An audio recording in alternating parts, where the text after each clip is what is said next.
কিছুই বলার নেই। দেখুন, রাশিদ খান যে চলে গেছেন এটা তো খুবই আনফর্চুনেট, এবং এক্ষুনি আমি খবরটা পেলাম 5-10 মিনিট আগে। মানে আমার এখনো ব্যাপারটা খুব একটা, আমি খবরটার সঙ্গে ধাতস্থ হতে পারিনি, তাই আমি খুব একটা রিয়াকশন জানানোর মতো অবস্থায় নেই।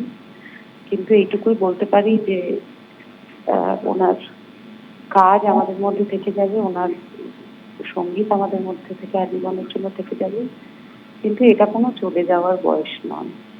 এটাই মেনে নিতে খুব কষ্ট হচ্ছে। ওনার সঙ্গে একটা কাজ নয়, ওনার সঙ্গে আমি প্রচুর কাজ করেছি, প্রচুর শো করেছি ওনার সঙ্গে।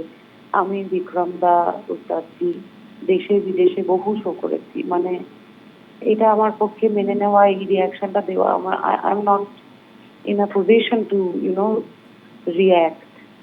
তো প্লিজ আমি এইটুকুই বলতে পারবো, আর কিছু বলার নেই।